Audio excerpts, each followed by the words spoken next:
ډیره زیاته مننه د پی ټی ایم هالند او ستاسو د ټولو ملګرو. زما اواز راځي تاسو ته؟ بله ستاسو اواز راځي. زما اواز راځي؟ بالکل راځي اواز مو صاحب. اول خو ستاسو د ټولو ډیره زیاته مننه کوم چې تاسو په دې تاریخي وخت او په دې تاریخي شیبو کې د ملي شهید ارمان لوڼي د اووم تلین په مناسبت باندې د انلاین غونډه را جوړه کړه. نن د ملي شهید ارمان لوڼي اووم تلین دی چې د موږ څخه ملي شهید ارمان لوڼي بیل شوی و، نو نن یې 7 کاله پوره شو. ارمان شهید د د ژوند که وګورو نو زما په خیال چې د د مبارزه د د ژوند پر درو اړخو باندې موږ تقسیمولی شو. په هغه کې یو د ملي شهید سیاسي مبارزه د سیاسي اړخ دی، دویم د ادبي لټرري اړخ دی، او دریم د ښځینه سوال په حواله باندې د فیمیل کوسچن په حواله باندې چې د کمې هلې ځلې دي، د کوم مبارزه ده. نو دغه درې چې کوم اړخونه دي دا د ژوند سره ډیر تړلي او د په دغه کې ډیره مبارزه کړې ده. اول که یې راسو سیاسي اړخ ته، نو ملي شهید ارمان لوڼي د خپل سیاسي ژوند آغاز د پښتونخوا سټوډنټ ارګنایزیشن څخه د پیسو څخه شروع کړی و. په هغه کې خپله مبارزه، سیاست او سیاسي زده کړې کړې وې. بیا له هغه بعد دوی د پښتونخوا ملي عوامي ګوند غړی پاتې شوی و، نو په هغه کې خپله مبارزه کوله. بیا چې کله په 2013 کې پښتون ژغورنې غورځنګ رامنځته شو، نو بیا ملي شهید ارمان لوڼي د پښتون ژغورنې غورځنګ له پلیټ فارم څخه خپله مبارزه چې وه شروع کړه. زما په خپله له ملي شهید ارمان لوڼي سره ډیر زیات سفرونه شوي وو، په جلسو کې مو یو ځای کمپینونه سره کړي وو، لکه موږ د څنګ ملګري وو سره. بیا چونکې د کور هم دلته په ضلع کې لاسیف الله کې وو، زه هم د ضلع کې لاسیف الله اوسېدونکی یم، نو هر وخت به مو لیده وکاته سره کېدل. د پښتون ژغورنې غورځنګ پر حالاتو، پر جلسو جلوسونو پر دې به مو بحثونه سره کېدل، ناستې ولاړې مو سره کېدلې. نو ملي شهید ارمان لوڼي په پښتون ژغورنې غورځنګ په هره جلسه کې، په هره مظاهره کې یو ډیر فعال کردار درلود. هغه یو ډیر ویل ډیسپلن انسان وو، په خاصه توګه د نظم او د ډیسپلن په حواله باندې هغه یو ډیر لوړپوړی انسان وو. زموږ د پی ټی ایم ټولې جلسې چې وې دا چې به ارګنایزډ کېدلې، نو هغه د ارګنایزینګ ټیم یا هغه د ارګنایزینګ باډۍ مرکز چې و هغه به ملي شهید ارمان لوڼي وو. نو په سیاسي حواله باندې هغه د پی ټی ایم یا د پښتون ژغورنې غورځنګ په دې 7 کاله کې چې ترڅو دی وو دی له موږ سره وو، داسې یو جلسه نه راغله چې ملي شهید ارمان لوڼي د هغې جلسې د کمپین او د کار په حواله 15 شپې 7 شپې 10 شپې له مخ هغه ښار ته نه و رسېدلی. هلته به یې ځان رسولو، هلته به یې کمپین کولو، پمفلیټ به یې ویشلو، د کمپین ټیمان به یې جوړولو، مختلفو علاقو ته به یې لیږلو. نو په سیاسي حواله باندې د ملي شهید ارمان لوڼي چې کومه مبارزه ده د پښتون ژغورنې غورځنګ په حواله باندې، زما په خیال چې دا له ډېر له سپېڅلتیا او له اخلاصه ډکه مبارزه وله چې ملي شهید ارمان لوڼي تر څو ژوندی و او د پی ټي ایم یا د پښتون ژغورنې غورځنګ سره یې دغه ملګرتیا او هلې ځلې کولې. دویم د ملي شهید ارمان لوڼي چې کوم ادبي یا لټرري اړخ دی، په هغه کې دی چونکې یو ډېر ښه لیکوال و، شعر یې لیکي، د شعر په ژبه باندې خپل قام او خپل وطن او د خپلې خاورې درد بیانولی او خپل ولس ته د شعر په ژبه باندې پیغام چې و هغه لیږلو. نو د ادبي مبارزې یا د ادبي اړخ په حواله باندې ارمان ډېرې ښې غزلې چې دی هغه لیکلي دي، کوم چې د دې وطن ځینو خوږژبو سندرغاړو ویلي هم دي. ارمان نظمونه لیکلي دي، او ارمان لنډې کیسې او افسانې لیکلي دي. دغه کمې لنډې کیسې او افسانې چې ملي شهید ارمان لوڼي لیکلي دي، موږ لګیا یو، مطلب د ملګري لګیا دي، د کورنۍ لګیا ده چې ډیر زر دغه کتاب چې دی مطلب دا وچاپ ته وسپاري، دا چاپ سي. نو په دغه کې به د ملي شهید ارمان لوڼي هغه کیسې چې د لیکلګي دي، افسانې د لیکلګي دي، دغه به مطلب د ټولو پښتنو لاسو ته ورسیږي. نو د په ادبي ډګر کې ملي شهید ارمان لوڼي ډیر کم وخت کې ډیر زیات کنټریبیوشن چې دی هغه د کړی دی، او د په پښتو ژبه کې د ماستر ډیګري کړی و، او ورسره په پښتو ژبه کې ام فل ډیګري چې هغه روانه وله.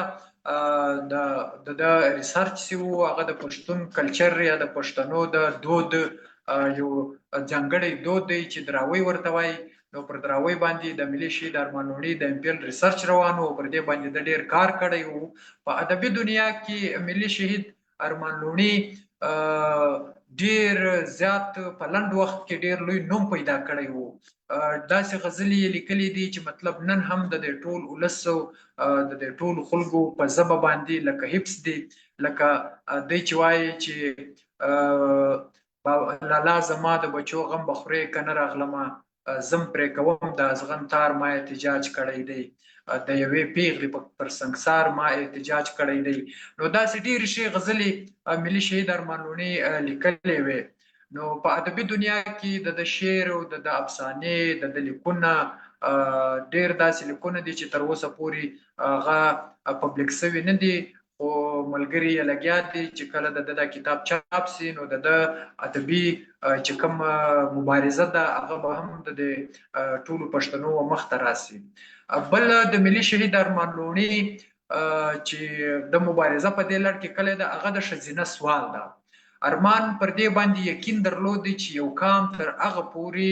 بشپړ کام نه دی، دا یو کام مبارزه تر هغه پورې بشپړ مبارزه نه ده تر څو چې د کم کام په تحریک کې، په ګوند کې، په میټینګ کې، په تنظیم کې د نرانو برابر ښځې هم خپل حصه نه ولري. ارمان په دې باندې یقین درلود. د ښځینه سوال دپاره یې ډېرې هلې ځلې کړې دي، او د بیلګې په توګه یا د ثبوت په توګه یا د یو کار له خپل ځان څخه د شروع کولو په توګه ارمان په خپل کور کې مطلب دا مبارزه کړې وه، او خپل خور وړانګه لوڼۍ چې د ادب ډګر ته راوستلې وه، دا د سیاست ډګر ته راوستلې وه، او هغې مطلب خپل سیاسي مبارزه چې د هغه کوله. نو د ښځینه سوال په حواله باندې د ملي شهید ارمان لوڼي چې کوم مبارزه ده دا له یو چا څخه پټه نه ده. هغه د دغې مبارزې په هکله چې کوم نظر درلود، دغه خبره یې د خپل کور څخه را شروع کړې وه چې مطلب لوړی موږ تاسو ټول نن وینو چې د پښتون سیاست په دنیا کې یو لوی نوم دی، او د پښتنو پیغلو دپاره یو سمبول دی، یو ډاډ دی چې د پښتنو د پیغلو رهنمایي به کوي. نو ملي شهید ارمان لوڼي په دې هکله باندې هم ډېر زیات هلې ځلې کړې وې، هغه مبارزه کړې ده، او په دې کار کولو باندې هغه له ډېرو ستونزو سره مخامخ شوی و. هغه د خپلې علاقه کې په خپل کلي کې بد ګڼل شوی و، بیا هغه پر دې شیانو باندې پر دې روشنفکري او روڼ اندویي باندې هغه خپل کلی او وطن پرېښی و، کوټې ته مطلب هغه کډوال شوی و. پر دغه روشنفکري باندې چې د ښځینه سوال په حواله باندې خپله هم مبارزه کوله، او د خپل کور ښځینهو ته هم د سیاست کولو، د شعر لیکلو کوم اختیار یا واک چې هغه ورکړی و. نو زما په خیال د پښتنو په دې روانه پیړۍ کې، د پښتنو په دې روان تاریخ کې چې موږ د اتلانو تاریخونه لولو یا موږ د اتلانو خبره کوو، نو ملي شهید ارمان لوڼي هم په پښتون سیاست کې، خاص د پښتون ژغورنې غورځنګ په تاریخ کې به ملي شهید ارمان لوڼي هم د یو لوی اتل په نامه باندې یادېږي. ارمان دا خو د ژوند اړخونه ول، ارمان چې د کم څه دپاره مبارزه کوله، په هغه مبارزه کې به ارمان هر کله د احمد شاهي جغرافیې خبره کوله چې موږ پښتانه یا پښتون ژغورنې غورځنګ یا داسې نور نهضتونه او ګوندونه چې د پښتون ملت پالنې سیاست کوي،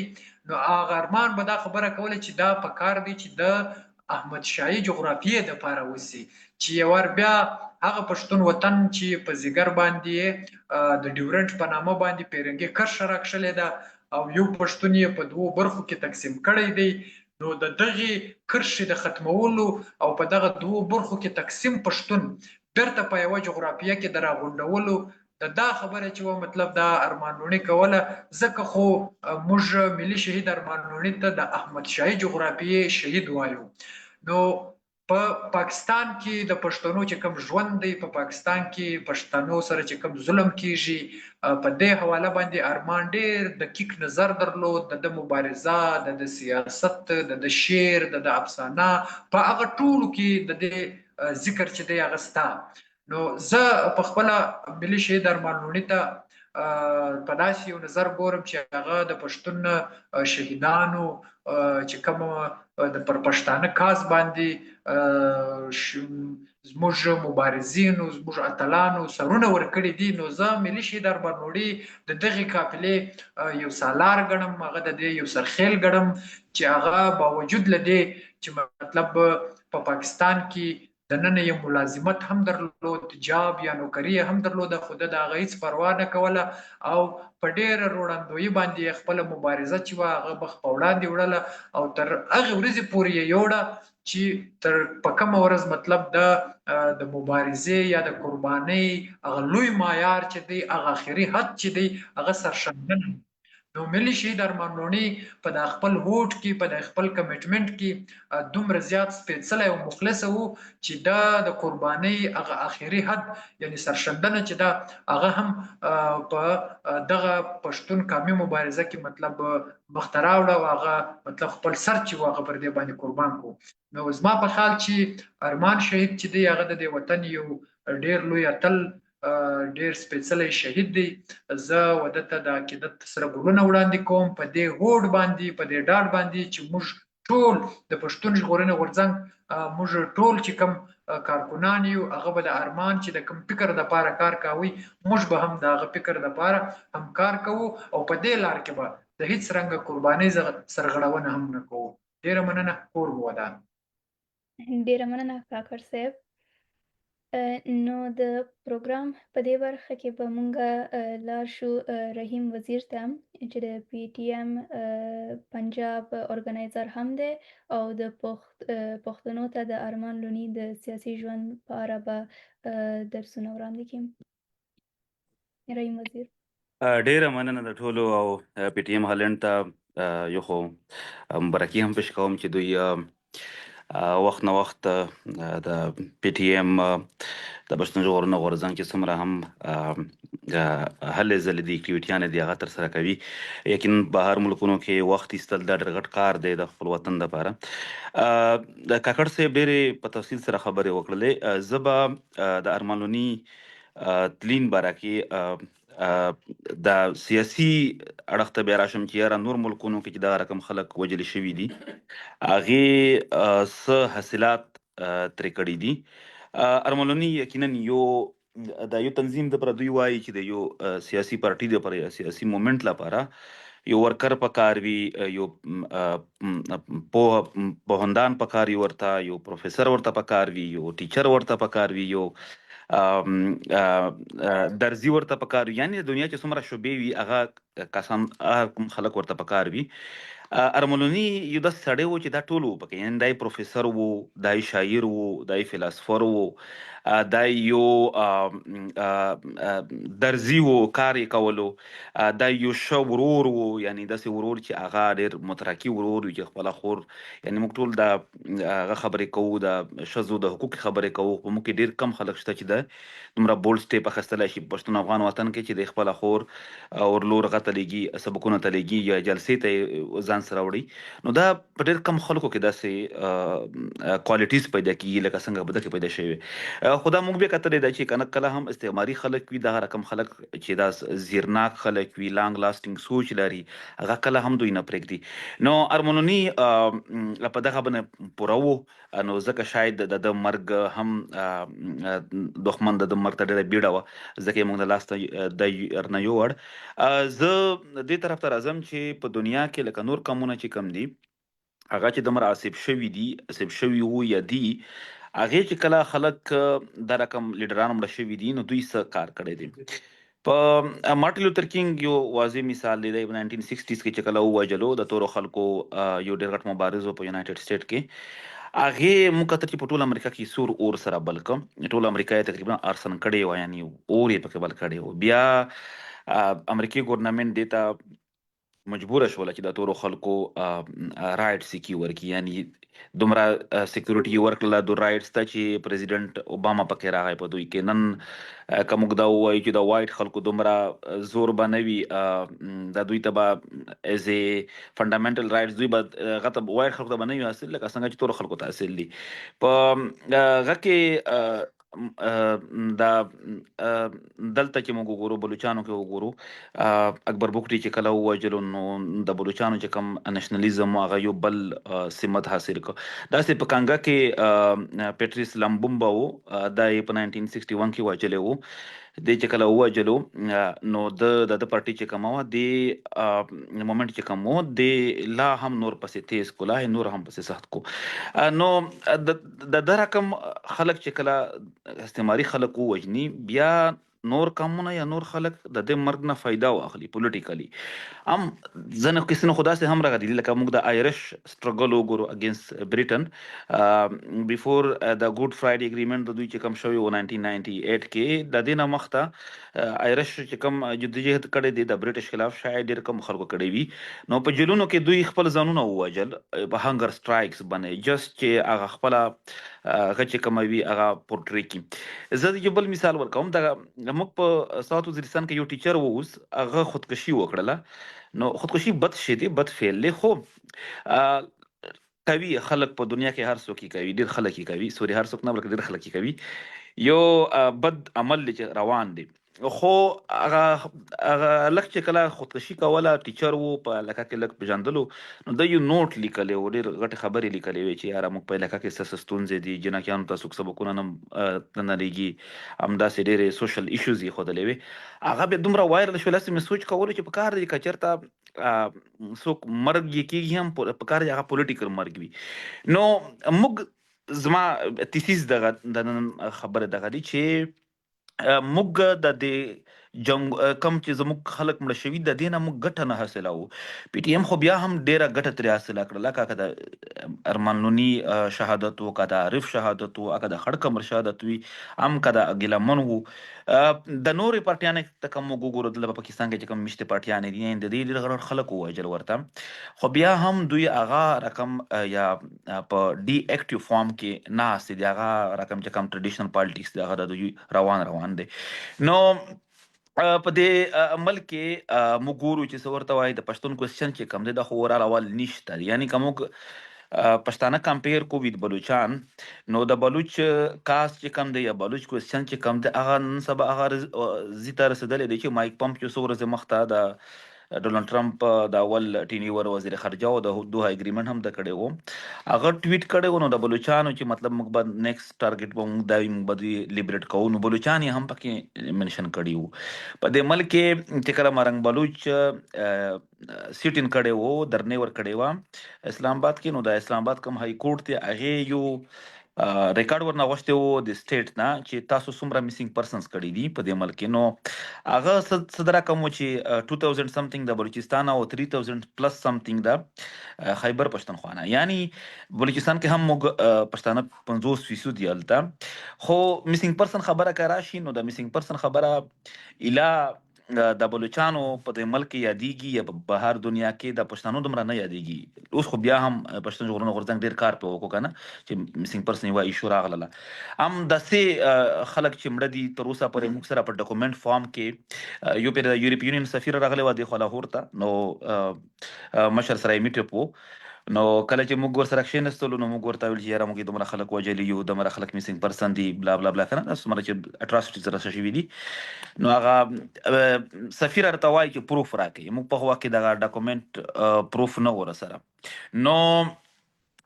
خبره خالي دا چې څه ورته وایي موږ د ډېر وخت نه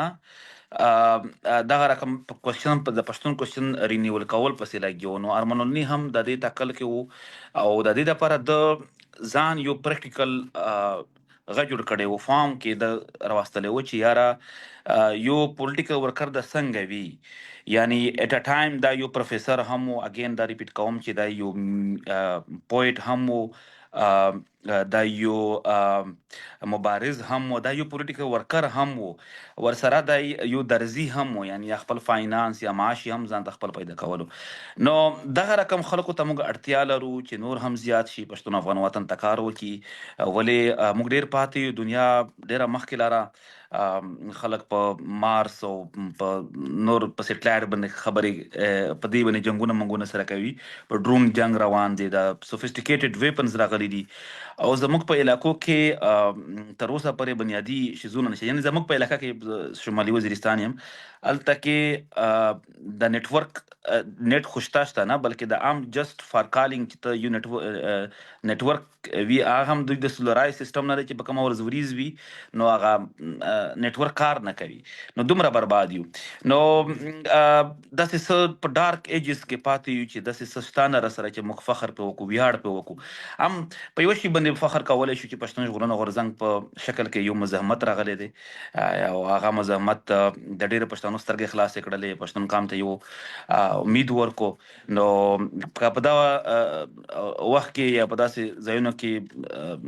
جیلونه راځي یا مرګ راځي،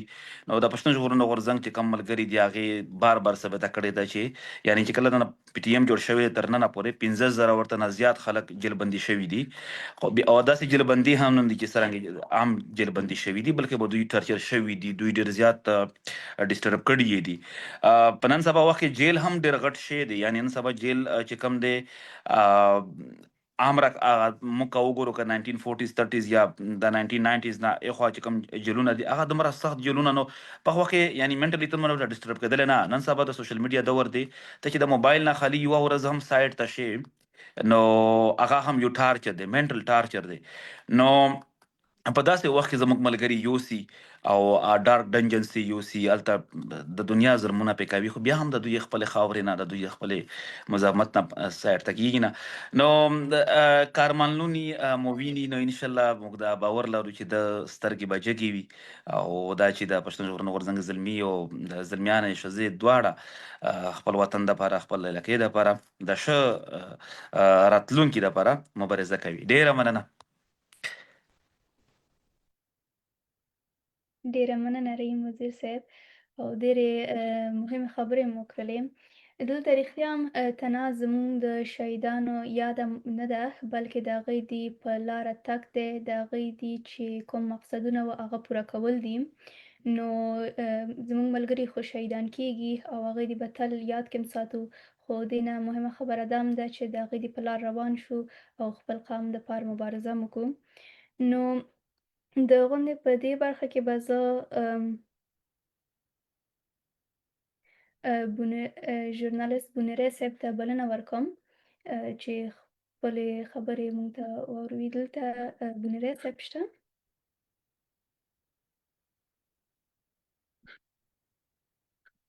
رحمان بونیری صاحب و.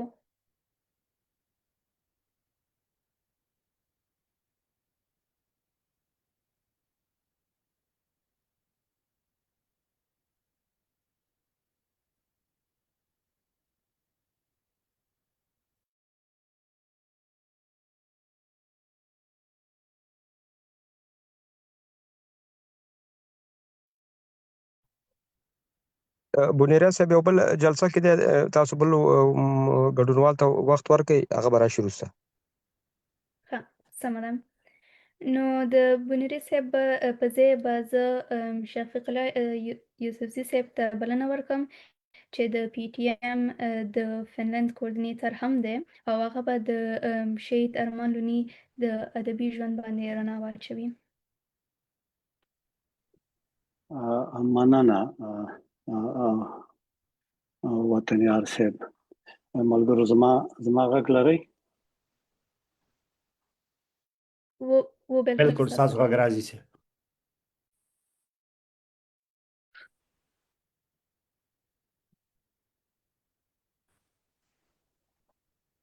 مننه ډیره زیاته. دوستانو، د شهید پروفیسور محمد ابراهیم ارمان لوني په هکله که هر څومره وایو، د شخصیت په هکله، د تعلیمي کچې په هکله، د سیاسي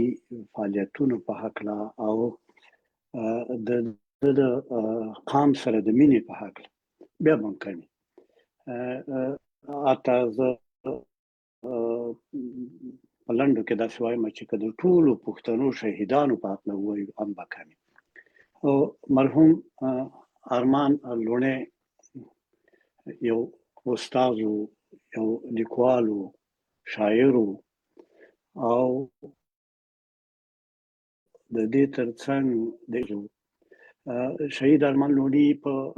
پښتني ټولنه کې د ډېر عمده او بارز ټکی په دغه په شخصیت کې ما دا لیده چې هغه د پښتنو میرمنو یا د پښتنو خویندو میندو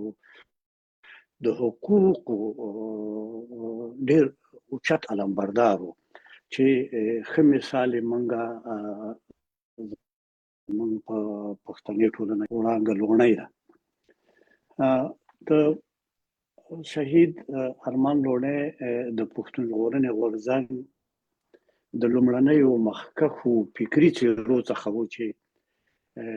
د عدم تشدد د انساني تګلارې او اصولو په پام کې نیولو سره د خپل قام د مظلومیت او پښتنو باندې د پنجابي ریاست د جبر او ظلم خلاف خپل غږ پورته کاوه. دوستانو، پروفیسور لوڼی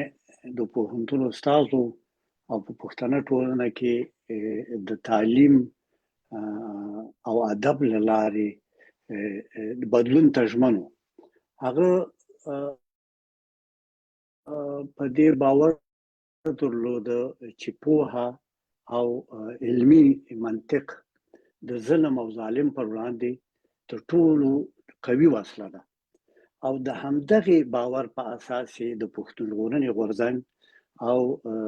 د عدم تشدد د فلسفې پیروکار و او دغه لارې د ځان لپاره اختیار کړې وه.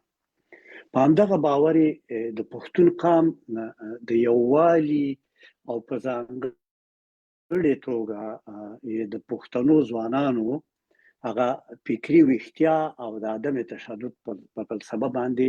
عمل کول غوښتل. شهید ارمان لوڼی یوازې یو سیاسي فعال نه و، دی د پوهنتون استاد و، ادیب و، شاعر و، شعر یې لیکه، ادبي علمي ټوټې یې لیکلې، نورې علمي مقالې او په داسې شکل لیکلې وړاندې کولې قام ته چې هغه د پښتون قام په ژبه باندې وي. د خپلو لیکنو او شعرونو په وسیله باندې خپل فکر غوښتل چې خپل ولس ته ورسوي، او د دغه لیکنې، شعرونه او ادبي ټوټې د قام د فکري بیدارۍ او د پیغامونو نه ډکې وي، او ده غوښتل چې په همدغه وسیله دغه پیغام خپل قام ته ورسوي. د شهید ارمان لوڼي فکر او ذهن د هغه د لنډې مودې په سیاسي ډګر کې، په ټولنیز ډګر کې، په علمي ډګر کې او په ادبي ډګر کې د دغه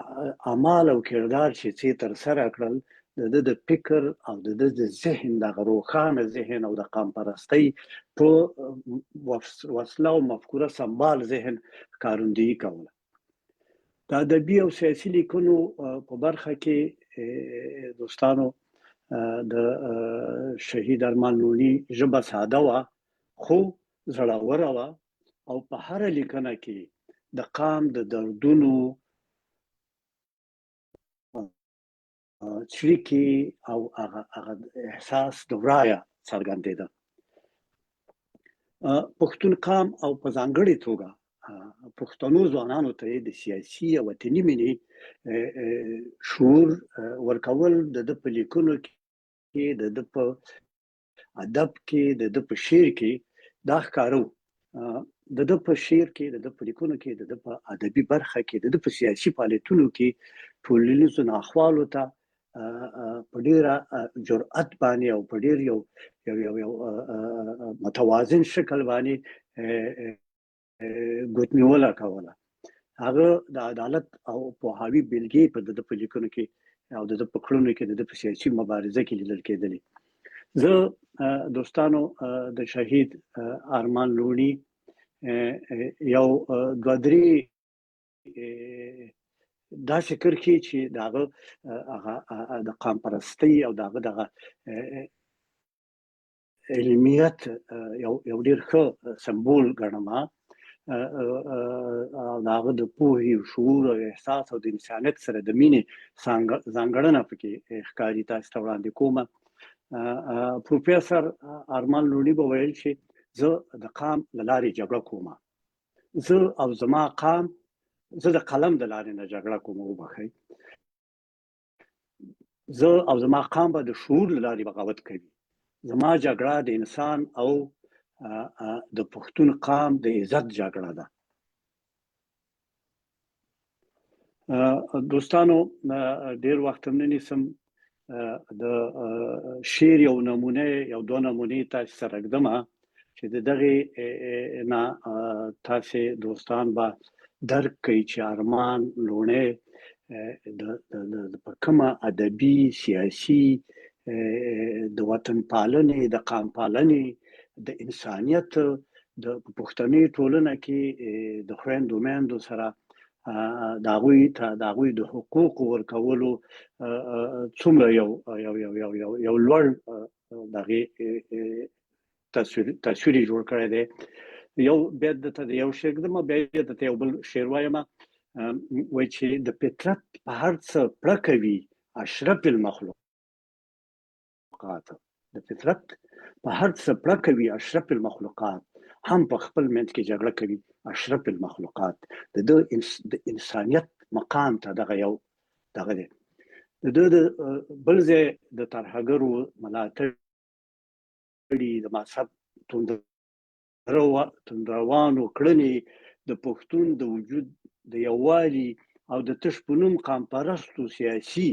قام خرڅو ته په یو شعر کې وایي. دا شعر ما د ذهن نه دلته یو څو بیته راوستي دي. زه د ارمان لوڼي د اروانه بخښنه غواړم که څه پکې رانه مخکې شوي وروسته شوي. شعر داسې دی چې د ترهګرو شاته لاس دی د وردۍ خبر شي، د ترهګرو شاته لاس دی د وردۍ خبر شي، پر دیوال کاږم دا شعار ما احتجاج کړی دی. زما په مذهب کې ناروا، ستا په مذهب کې روا، زما په مذهب کې ناروا، ستا په مذهب کې روا، د یوې پیغلې په سنګسار ما احتجاج کړی دی. لالا زما د بچو غم به خوري که رانغلمه، زم پرې کوم د ازغن تار ما احتجاج کړی دی. او په څو یې خرڅ کړو په دښمن زه ترې حساب غواړم، په څو یې خرڅ کړو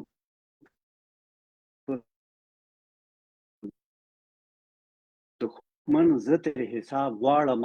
تر ارمانه دغه بې ضمیر خلک یې کله مجاج کړی دی. په دې هیله چې د ارمان شهید ارمان لوڼي او د ټولو پښتنو شهیدانو ارمان دې ښاده وي. ستاسې د پاملرنه یو نړۍ مننه. ډیره مننه یوسفزی صاحب. او رښتیا هم چې پروفیسور ارمان شهید چې و د ولس په ژبه یې شاعري کوله چې د خپل قام درد او حالات یې پکې بیانول. نو زما په خیال موږ سره تکړه او زورور ژورنالیست رحمان بونیری هم را ګډون لري. نو موږ به سټیج بونیری صاحب ته ورکړو چې خپله وینا وکړي.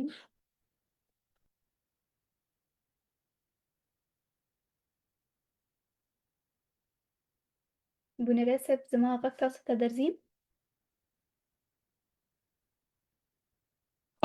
تاسو زما غږ اورئ؟ مینه صاحب ورځ غږ راغی مهرباني وو. ملګرو سلامونه، جوړ په خیر، ستړي مه شئ. هغه دوستان چې په لومړي ځل موږ یو بل سره وینو، زما نوم رحمان بونیری دی او زه خبریال یم، زورور خبریال نه یم. کله ناکله ملګري زړور وایي او 13 کاله مې وشو د خبریالتوب د افغان وطن په لر او بر کې پښتو ژبه کې کار کوم. او ارمان لوڼي صاحب باندې د دې غونډې اغا نوراني صاحب راته امر کړو پرون ډېر بې وخته، او نن هم 2-3 ځله راغلم، خو بیا هم د ملګرو امر وي. نو زه خو د پښتنو په اتلانو یا کوم ته چې موږ لیجنډز وایو تاریخ چې زه لولم په خپل 50 کلن عمر کې ما چې څومره لږ ډېره زده کړه کړې ده، انفارچونیټلی یعنې بدبختۍ نه 99% یا لس یو کم سلسله لیجنډز یا اتلان هغه وخت پښتانه مني یا یې خوښوي چې هغه کله مړه شي یا یې څوک مړه کړي یا چېرته په حادثو کې یا بېدرکه شي یا بل څه ورسره وشي. یوازې 1% داسې وي چې په خپل ژوندانه ورته پښتانه دغه د عزت او احترام او دا د مهربانۍ چې کوم پګړۍ ده دا ورپسې وي، او هغه هم دونه په سخت ژوند تېروي چې داسې کله منلی شي یو کس یو ځل ټولو پښتنو خپل لیجنډز منلی وي. باچا خان، احمد شاه ابدالي نه ونیسه تر باچا خان پورې، د هغې نه ونیسه تر منظور پښتینه پورې، ټول په یو نه متفق کېږي. بدبختي د په ټوله دنیا کې زمونږ چې زما څومره د ارمان لوڼي صاحب ته چې ګورم هم داسې ماته ښکاري چې هغه په هغه کم لږ وخت کې په هغې لږ عمر کې ایجوکیشن یعنی تعلیم زده کړې یا هنر چې دی سکلز پښتانه یې باهنره کول، باسواده کول یې که څه هم دا یو وظیفه وه، خو په وظیفې خو ډېر خلک کوي او ډېر خلک کور ته پیسې وړي، تنخوا وړي. هغه د وظیفې کې دننه د خپل پښتون ملت د راتلونکي درک چې دی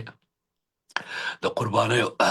او د احساساتو د هغې هغه پیغام یې ورکړه. مثال په توګه د پښتون د هغه دود، هنر، تاریخ او د هغه عنعنات او د هغه شخصیات ورښودل دا شعوري کوشش وي. هغه دا شعوري کوشش کوو. ورسره بیا په دغه عملي میدان کې هم هغه لږ وخت زه بیا یادوم چې لږ وخت خو بیا هم په عملي میدان کې و. د عمل شروع کېږي له کوره، له خپله ټبره، له خپله کاله، له خپلې دروازې. او دا هم زما په اند کې یو ډېر غټ زما ته د خپله بدقسمتي ښکاري د خپل قوم چې موږ په خپل کور کې اوس هم هغه ټیبوز چې دي هغه نه ماتوو. ټیبوز څه دي؟ د بل په خوښه ژوند تېرول، یعنې که ما دا کار وکړو پلانکی به څه وایي، که زما خور ما سره جلسې ته لاړه ما ته عزیز او ګاونډی یا تربور یا د قبیلې بل تن پیغور وکړي. ښځه خو یوازې په کور ده، سړی به یوازې مبارزه کوي. نو دغه ټیبوز چې دي دا هم بدقسمتۍ نه، دا توپیري امتیازي تصور چې دی اوس هم ژوندی دی او بدقسمتۍ نه زما په نظر کې دی ته موږ د غیرت او د فرهنګ نوم ورکوو، که څه هم د دې د غیرت او فرهنګ سره تعلق نشته دی. څومره چې یو انسان یو ښځه یا سړی احترام لري دونه بل هم لري. یو سړی خطا کار وکړي هغې باندې هم سړی شرمېږي، یوازې د ښځې په خطا کار نه شرمېږي. خو بهرحال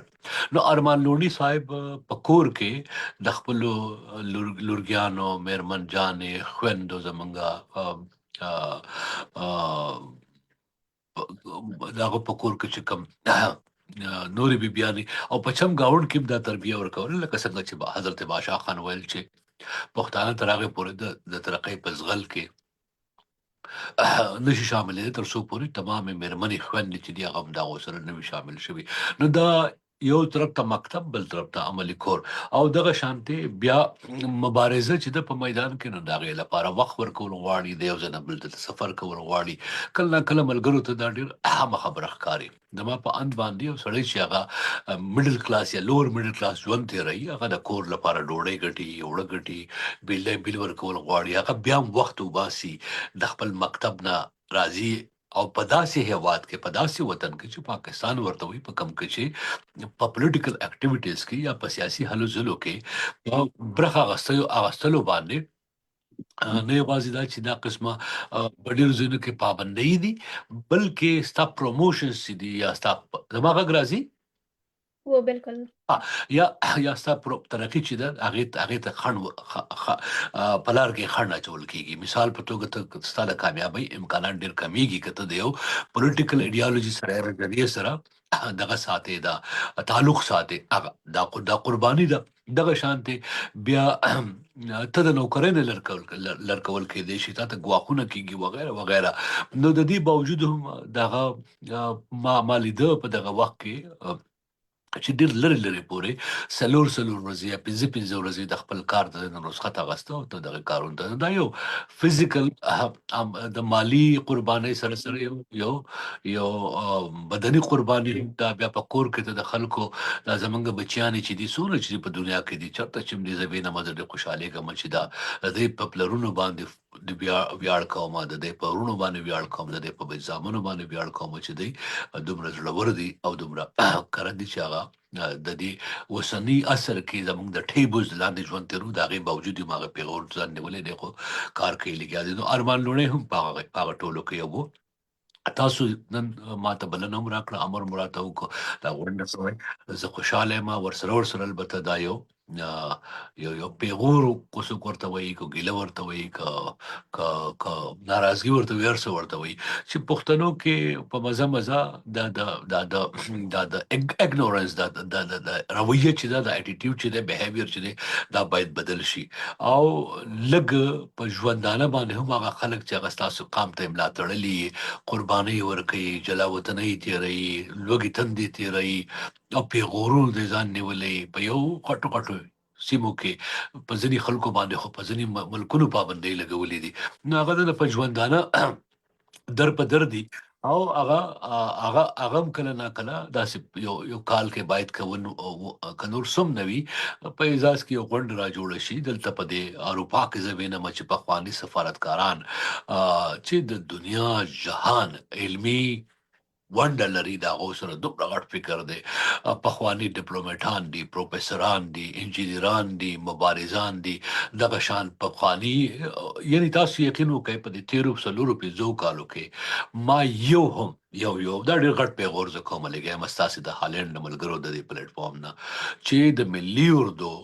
سرتیري اتلان هیروز جرنالان چې هغو په سینه مرمۍ خوړلې دي د وطن لپاره او بیا به یې وخوري. یو داسې ما چېرته یو ډېر لویه داسې چې د هغې هغه سړی پکې تللی شي چې و د دې سړي د قد او کاټ مطابق غونډه وه په بیټکونو کې او په بیډرومونو کې یا په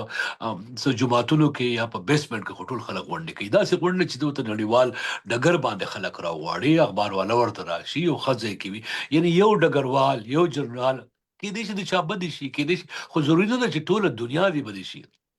قربانۍ د خلکو ورکړي دي. دغه شان سیاسي مشران وو دغه شانتې صاحبه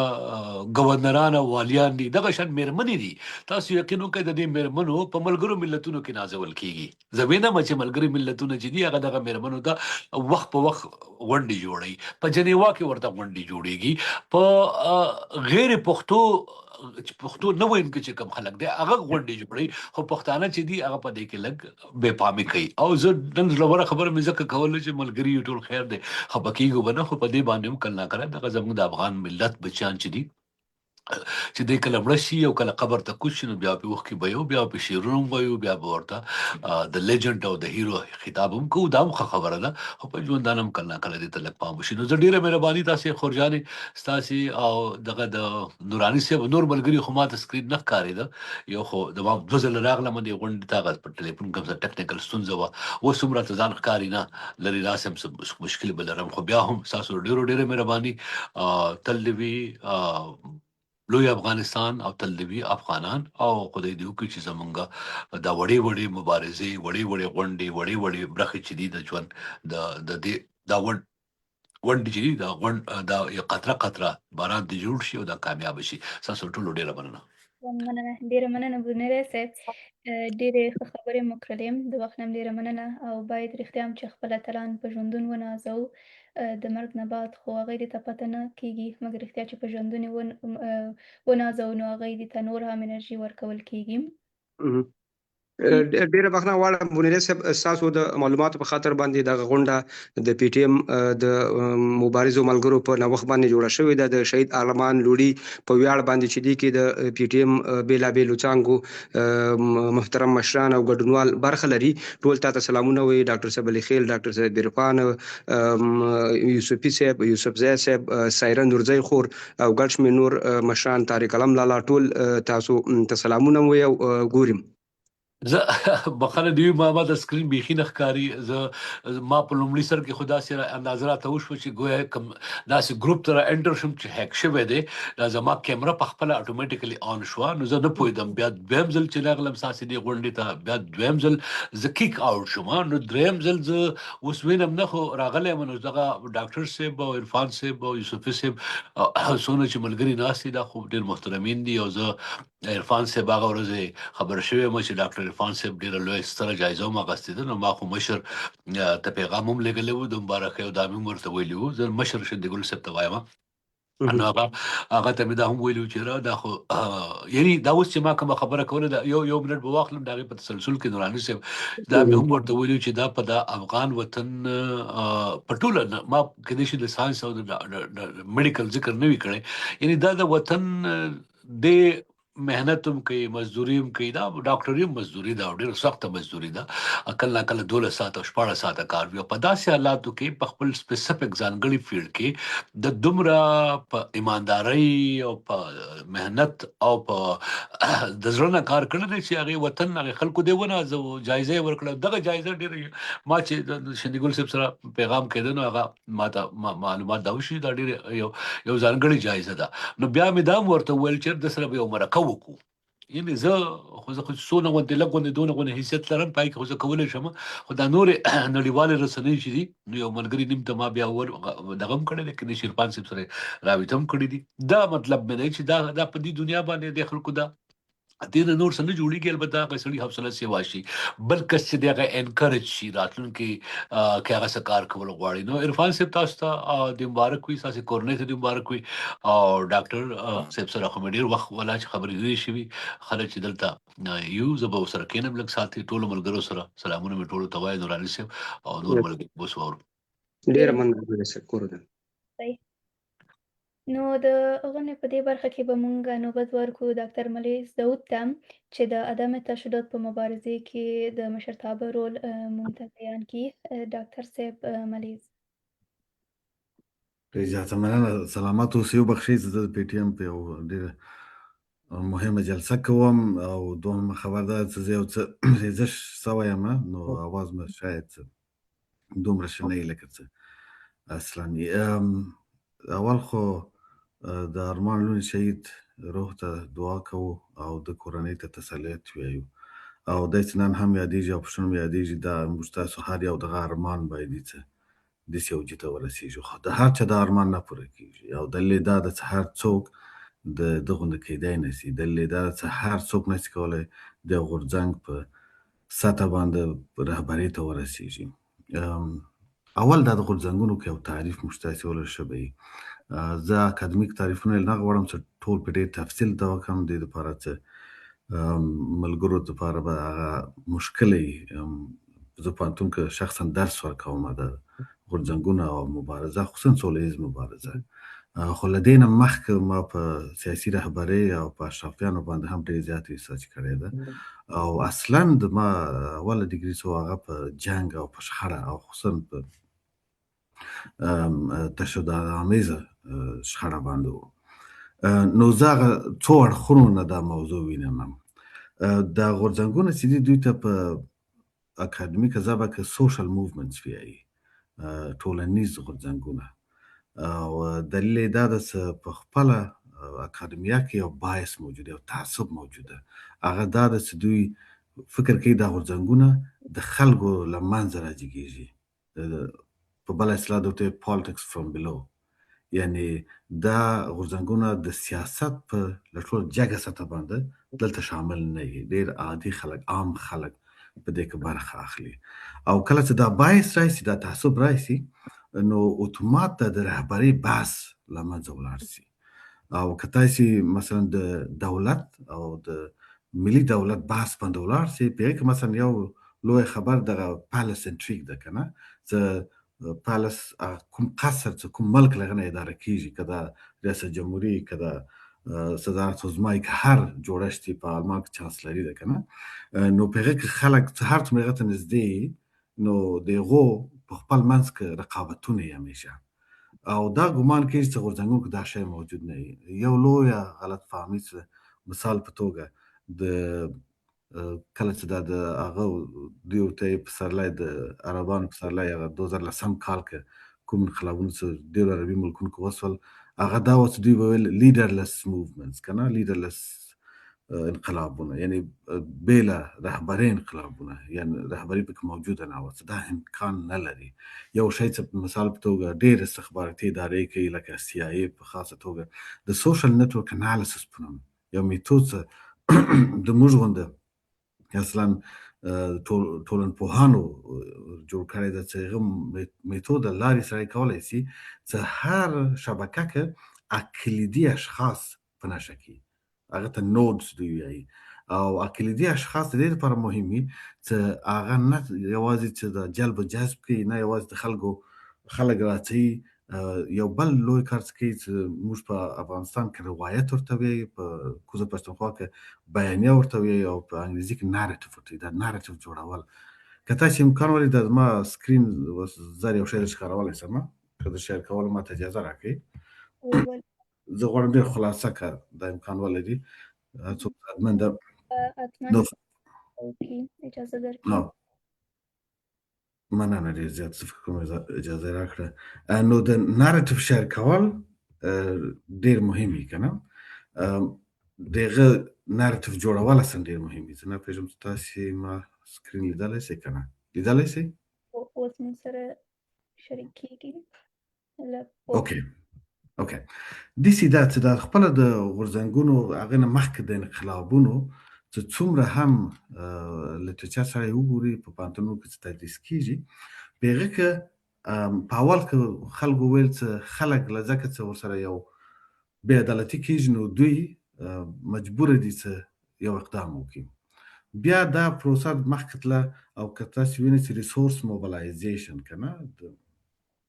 د منابعو پیدا کول، بحث په دې باندې راغی چې هر څومره خلک یعنی که بې عدالتي مو سره کېږي، کله چې دوی منابع ونه لري، سرچینې ونه لري، هېڅ امکان نه لري چې دوی یو کړنه وکولی شي. دې ته کنش اجتماعي وایي، یا نن وایلنټ اکشن ورته وایي که نه. په دې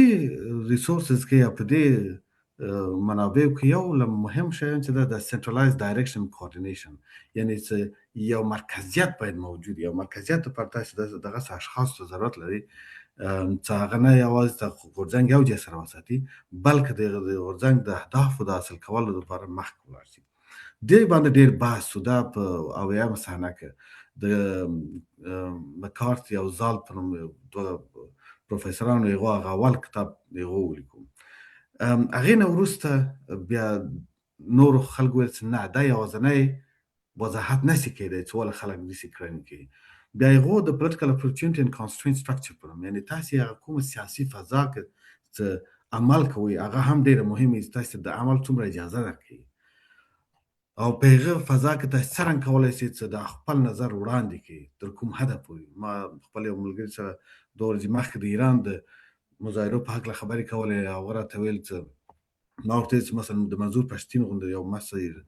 تر اوسه دوی مخکې رانغی، د پهلوي زوی، پخواني شاه زوی مثلا د باندې وایي چې زه اوس د دې سرپرستي کوم. دا ولې؟ نو هغه ویل چې د مشکل دې کې ده چې هر څوک چې لږه مخکې راشي سخت ځپل کېږي، بندیخانې ته لېږل کېږي، وهل کېږي، شکنجه کېږي، حتی وژل کېږي. نو دوی کوشش کوي چې داسې یو مرکزیت رامنځته نه شي. بیا په 1982 کال کې د مکادم په نوم یو پروفیسر و، هغه بیا ډېر ښه کتاب ولیکو او په هغه کې هغه کومه تیوري چې کوم نظریه چې هغه وړاندې کړه چې دا دواړه سره یوځای کړه هغه ته پولیټیکل پروسس تیوري وایي او هغه وایي چې نه یوازې چې د غورځنګ د منځ منابع مهمې دي خپله کوم فضا کې په کوم محیط کې څه غورځنګ هغه هم ډېر مهم دي او د دې نتیجه به ډېر مهمه ده که نه چې دلته که تاسو د منځ کې وګورئ cognitive liberation system attribution دوه شیان دي او کله یعنې دغه چې د خپل سیستم تاسو وایئ چې ناعادلانه ده کوم نظام کې څه اوسئ دې ته د سیستم اټریبیوشن وایي چې دې ته تاسو وایئ چې دا جبر کوي ظلم په ما کوي او cognitive liberation هغه وخت راځي چې تاسې دې ته پای اوسئ چې او موږ یو شی کولی شو موږ دومره هم یعنې بېوسه نه یو هغې نه وروسته بیا د خپله د دې غورځنګ اهداف تشریح کېږي لکه د پی ټي ایم چې تاسې لیدئ چې اهداف یې ډېر واضح په اول کې واضح معلومول د دې ستراتیژي تکتیکونه او بیا څومره منابع خرڅو ته پکاري هغې نه وروسته بیا نتیجه د دې څه شی کېدی شي ولې رهبري مهم ده دې کې دا ټول کار رهبري کوي عام خلک رهبري ته ګوري چې څرنګه دا کار کولی شي او د پروفیسور ارمان لوڼ یو چت دا و چې د دغه روایت په جوړولو کې ډېر زیات په هغه اول کې کار وکړو د خلکو ته دا موضوع ډېر ښه تشریح کړه چې ولې د پاکستان نظام یو جابر نظام ده ولې پښتنو سره یې همیشه تبعیضي برخورد کړی ولې پښتانه همیشه پاکستان کې ځپل شوي دي او ولې موږ تاسې باید مبارزه وکړو مبارزې کومې لارې دي کومې چارې دي او دا یې په ډېره ښه طریقه وکړه یو شی چې ما دغه که تاسو وګورئ د منځنۍ اسیا او د جنوبي اسیا ټولنو کې دا خپله کمیونیکیشن فهم تفهیم لارې چې دي ډېرې نفیسې لارې دي مثلا شعر ده که نه د په شاعرۍ کې دا تشریح کړه که نه د په بدلو کې دا تشریح کړه چې وروسته بیا ګیلمن وزیر بیخي یو بل سد ته ورسوله خو پایله یې ده وکړو که نه موږ نفیس خلک یو د دې سیمې خلک چې یو نو دغه د روایت یا د نارټیف په جوړولو کې ډېر یا بیانیې په جوړولو کې ډېر غټ کار وکړو یو بل مثال زه غواړم ورکړم تاسې کله چې یو کس جنګ ته ځي پخواني وختو کې د اس په سر سپوري او د سره یوه نیزه یې که نه زه کومه تشبیه کوم هغه دا ده چې دا څوک چې ناست هغه اصلي رهبر ده او دا نیزه د رهبري برخه ده یا دا نور د سره شاوخوا کې څه خلک دي زه له ځکه ګیلمن شهید ته ویم هغه په انګریزي کې یو اصطلاح دی سپیر هیډ که نه نیزې ته په څوکی شي یعنې ګیلمن وزیر څوکه وه دغه نیزې دومره هغه نیزه یې تېره کړې وه چې کله به مشر منظور پښتین دا نیزه واچوله وار به یې کړه که نه نو هغه ډېر څوکه تېره وه او لګېدله به ډېره ښه نو د آخري بحث په دې باندې کوم چې موږ رهبري باید یوازې وبخښئ ډېر زیات څه ده غږونه دي رهبري یوازې دا نه ده چې یو کس یو خبره خلاصه که نه یو مشر یا رهبري او بل رهبري او رهبري څه ده هغه دا ده چې کامپوزیټ ده یو جوړښت رهبري یو جوړښت په دې معنا ده وبخښئ چې زه د هغه سکرین مې لرې کړمه جوړښت په دې معنا ده چې خپله د غورځنګ په منځ کې چې غورځنګ خپله یو ټولنیز او سیاسي جوړښت ده په هغې کې نور جوړښتونه دي او رهبري له ټول څه مهم جوړښت ده او په دې کې بیا یو کس نه وي دوه کسه نه وي هغه کې شکر ده چې موږ ډېر زیات نفر په پی ټي ایم په منځ کې اوس لرو تاسې د پی ټي ایم حالا ډېر ډېر کسان دي چې په دې رهبري کې شامل دي او دا رهبري چې دوی هر یو د خپل ظرفیتونو په اساس د وړتیاو په اساس خاص مسؤلیتونه لري او د ارمان لوڼې شهید هغه مسؤلیت چې و هغه دا و بیا تکرارا وایم چې یو خلکو ته د موږ د بیانیې د روایت د نارټیف پوهنه وکړي او دوهمه خبره د باندې هم دا خلکو ته تشریح کړي یعنې د غورځنګ منځ کې او د باندې هم خلکو ته تشریح کړي چې ولې دا کار کوو یعنې د حتی هغه کاریزما چې ده وه په هره ټولنه کاریزما فرق لري د قواره کالي اغوستل څرنګه چې خبرې کولې هغه د هغې ټولنې ډېرو خلکو خوښېده او د موږ دپاره یو لویه ضایعه ده اوس هم دا په هغه وخت هم چې له بده مرغه موږ دی له لاسه ورکړو خو خبره دې کې ده چې هیڅ مبارزه که دا د عدم تشدد مبارزه هم ده بې له قرباني نه کېږي قرباني پکې راځي موږ ټول دې قربانۍ ته آماده یو ځینې قربانیانې ډېر لوی ځینې وړې خو غورځنګ به روان وي بیا هم د ده روح ته دعا کوم، کورنۍ او ټول پی ټي ایم غړو ته تسلیت ورکوم. ډېر زیات سلامات اوسئ. ډېره مننه ډاکټر صاحب، ډېرې ګټورې خبرې مو کړې، ډېر معلومات هم ترلاسه کړم. نو زمونږ ټولو ویناوالو نه یو ځل بیا مننه کوم چې د ارمان شهید د ژوند په بېلابېلو برخو یې رڼا اچولې ده. ګیلمن شهید وبښئ، ارمان شهید رښتیا هم داسې یو شخصیت و چې تنه په ټولنه کې علمي برخه یې نه مګر ادبي برخه یې هم ډېره لوړه وه. یو شعر یې دی وایي چې نه یې ګورې که په قصد کې کوې شیطانه منافقه،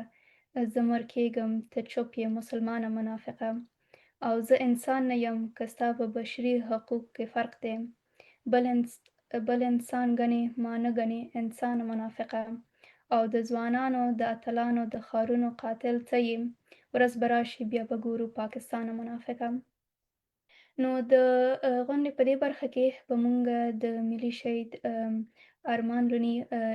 په ژوند باندې یو ډاکومنټري جوړه شوې، هغه به وګورو ټول. هغه به اوس په سکرین تاسو ته راشي.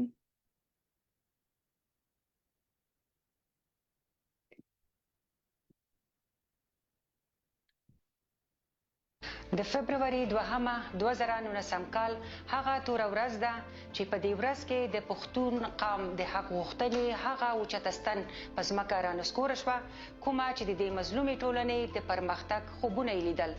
او ولس یې قلم او کتاب ته هڅولو. یو داسې سپېڅلې ځواني په وینو ولمبېده چې د مور او پلار دپاره د سر تاج، د میرمنې دپاره د سر لوپټه او د وړو ماشومانو د سر سیوری و. هو، ارمان لوڼي یادوم. دلته هر ارمان شهید پروفیسر ارمان لوڼي چې اصلي نوم یې محمد ابراهیم لوڼي ده، چې د شاعر او لیکوال کېدو سره یې د ارمان لوڼي نوم ځان ته غوره کړی و. ارمان لوڼي په 1980 کې د سویلي پښتونخوا د سنځاوي ښار په ژور روغتون محله کې یا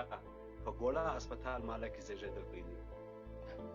3 ورونه او 6 خویندې درلودې چې د هغې جملې څخه وړانګه لوڼي او نسرین لوڼي د پښتو ژبې شاعرانې دي. د خاوند او د میرمنې د ګډ ژوند حاصل یې 3 لورګانې دي. ارمان لومړنۍ زده کړې په خپله سیمه کې کړې وې او لیسانس وروسته د ماسترۍ لپاره د بلوچستان پوهنتون د پښتو د ادبیاتو څانګه غوره کړې وه. نوموړې له ماسترۍ وروسته د عامه خدمتونو کمیسیون ته تر ازموینې وروسته د پوهاند یا پروفیسر په رتبه کې دنده ترلاسه کړه، چې په سر کې د کوټې ډګري کالج کې د پښتو ادبیاتو استاد و او وروسته یې بیا په کلا سیف الله کې ډګري کالج کې دنده ترسره کوله. ارمان د ښوونځي په وخت کې د سیاسي ګوند پښتونخوا ملي عوامي پارټۍ غړی هم و. ارمان د پښتونخوا ملي عوامي ګوند و او زه د عوامي نشل ګوند سره تعلق ساتم، خو د دې باوجود په ارمان کې هغه ټول کمالات موجود وو چې هیڅ وخت ما داسې کمی نه ده محسوسه کړې چې نن ارمان له ما سره دغه یو خبره یا دغه یو ناسته یا داسې مجلس چې په دې تناظر کې وکړو چې دی د پښتونخوا ملي عوامي ګوند دی او زه د عوامي نشل ګوند یم. دا د ارمان کمال و او دا د انساني عظمت په دې کې هغه یو څرک موجود و، هغه یو رڼا موجود وله چې ټول ملګري یې دغسې ورسره وړل چې سړی به بالکل حق حیران سو. ارمان لوڼي په خاوره مین او هغه ملتپال و چې د خپلې ژبې او خاورې د وسایلو د ساتلو دپاره یې په کلکه مبارزه کوله. نو له همدې امله یې په 1995 کال کې د پښتونخوا لوستونکو سازمان غړی شو. پس له دې یې قامي سیاست تګلاره خپله کړه او خپل قام یې مدام پوهې او زده کړې ته رابللو. ارمان وی د قانون مبارزې صرف دا یو نه دی چې ته به خالي پر سره وځي زنده باد نباد پکې ته کچیر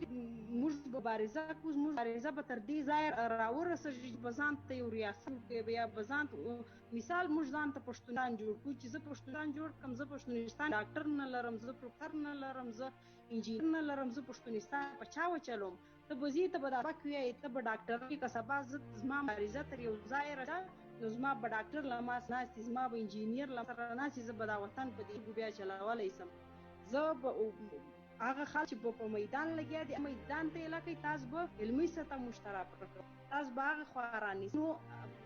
لکه ارمان د ژوند په اړخ باندې په دې خلکو لګیا وو. په فرهنګي ډګر کې هم د پام وړ خدمتونه کړي دي چې د بیلګې په توګه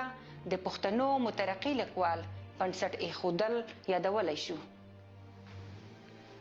که څه هم لومړی ډېر ژر په ټولنه کې ستر مقام ته ورسېدو، خو بیا هم د خپلو پښتنو د ډېره وروسته پاتېتوب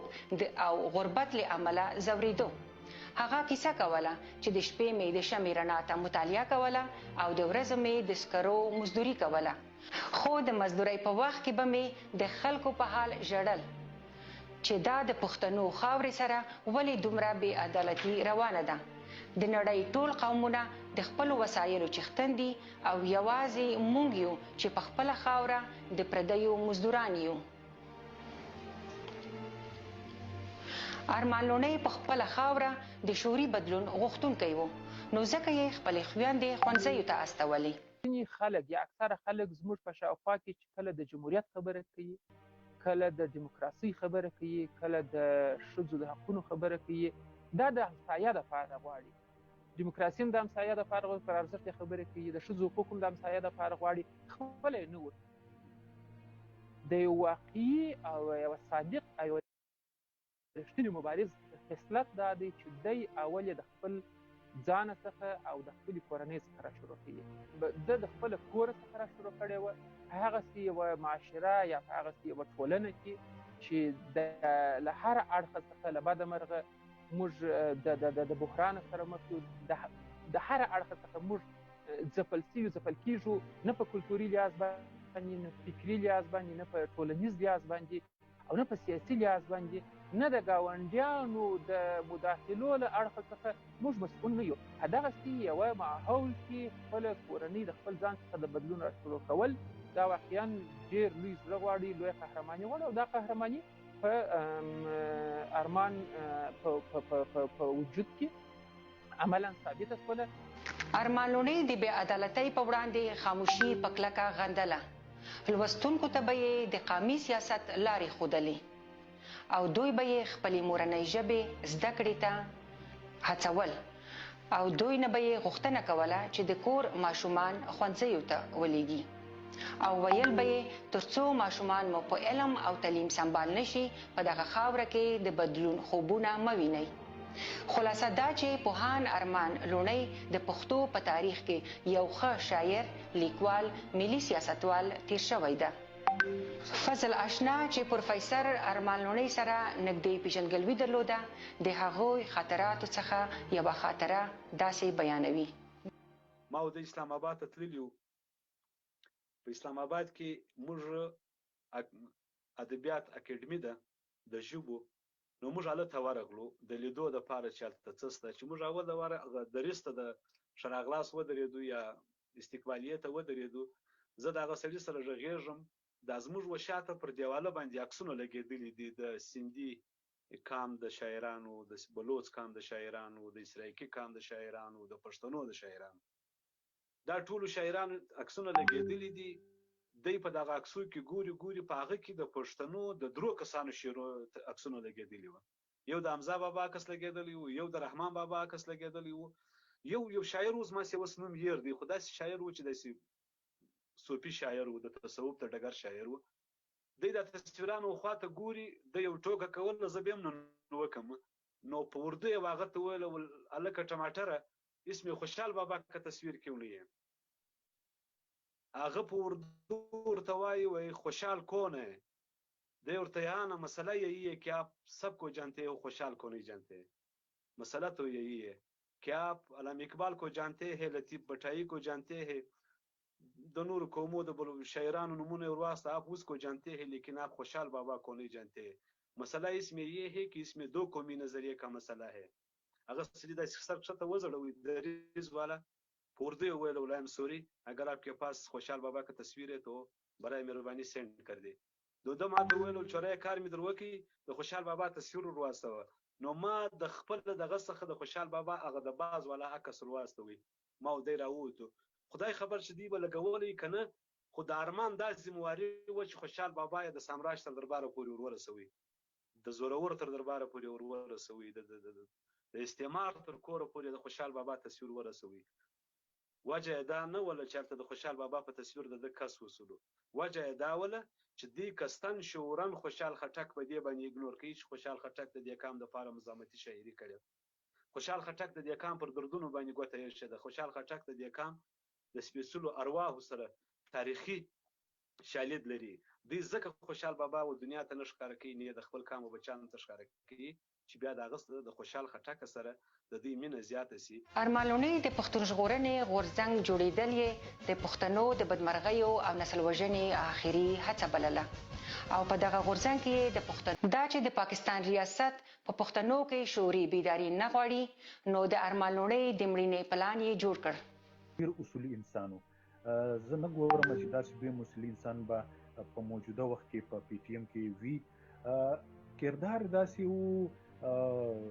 نن به دې په پېښور کې په میټینګ کې شرکت وکړو، په درېیمه ورځ به خبرېدی، دی به کویټه ته رسېدلی او په څلورمه به دې بیا خبرېدی، دی به کراچۍ ته رسېدلی. یو نه ستړی کوونکی مبارز و، ستړی خو د دې په ډکشنري کې د ده په کتاب کې نه وه.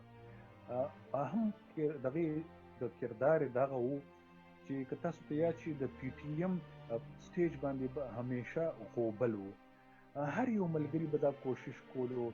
زه په چا اعتراض او تنقید نه کوم، خو د هر ملګري به دا خواهش و چې سټیج ته لاړ شو، په سټیج کښېني.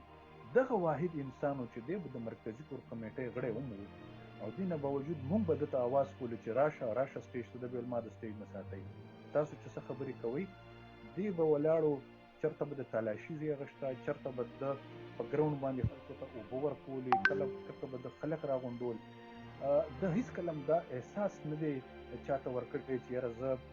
د مرکزي کمیټې غړی یم، زه مرکزي ممبر یم. دا هېڅکله موږ نه دي محسوس کړی. یو شیز باندې زه ننه پورې افسوس کوم، ریګریټ کوم. دا زموږ ځای کې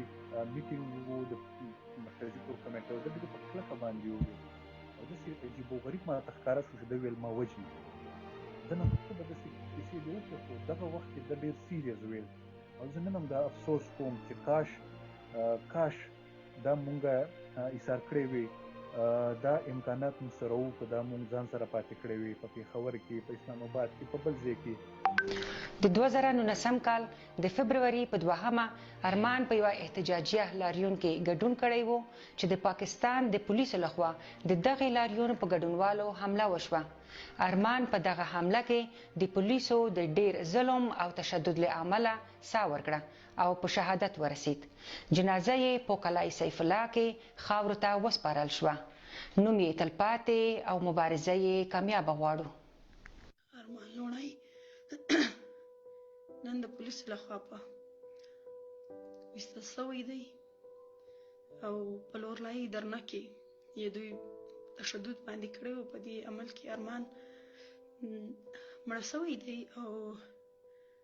دا اول پیښه نه دی چې له ارمان سره وسوه. دا داسې پیښه ده چې له 80 کاله له هر ارمان غوندې سړي سره سوې ده، له ځوان سره سوې ده. داسې پیښې له وخته سوي دي او زما ټول پښتانه قام ته دا پیغام دی. زما نوم ارمان خالي، زما ورور نه ارمان د دې قام بچی و، د دې وطن د دې خاوره وطن زموږ مور دی. د خپلې مور د بقا دپاره یې سر ورکوي، د دې خپلې خاورې د ژغورنې دپاره یې سر ورکوي او له دې فاني دنیا ولاړی. نو زما ټول پښتانه قام ته دا پیغام دی چې موږ به ډېر په منظمه طریقه د عدم تشدد په لاره به خپل عمل ټاکو. هیڅوک به هم په تشدد لاره نه خپلوي، هیڅوک به هم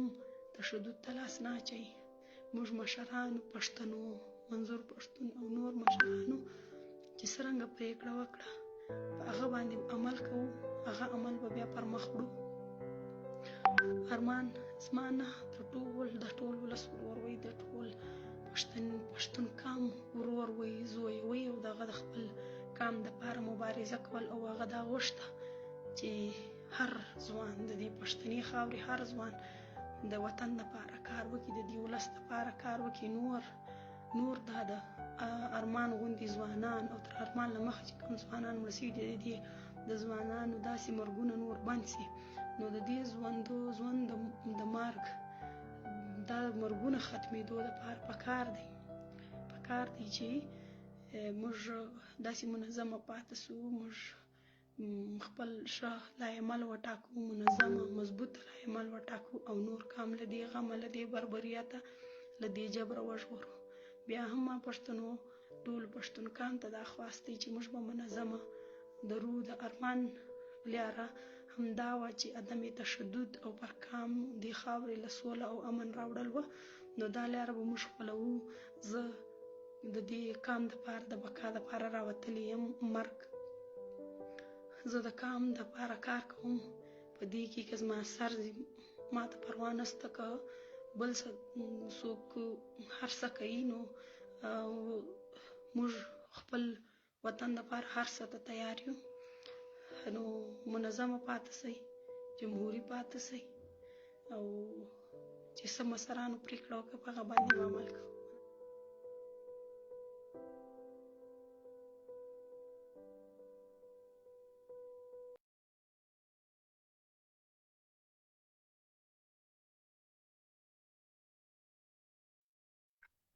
نو د یادونې وړ بولم چې د پی ټي ایم هالند ملګرو یو څو کاله مخکې د پروفیسر ارمان شهید د ژوند په باره کې دا ډاکومنټري جوړه کړې وه او سبا به یو ځل بیا د پی ټي ایم هالند د پیج د لارې یو ځل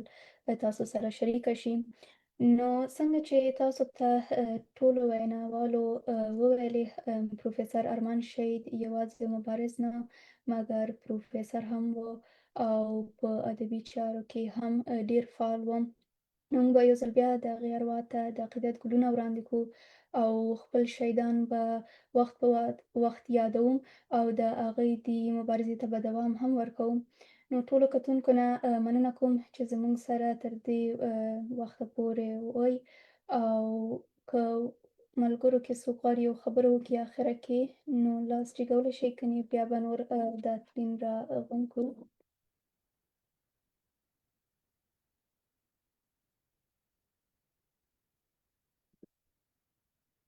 بس ټولو نه مننه چې موږ سره په دې تلین کې پاتې شوئ. نور به د ایدین دا غوښتنه وکړو چې تلین بند کړي.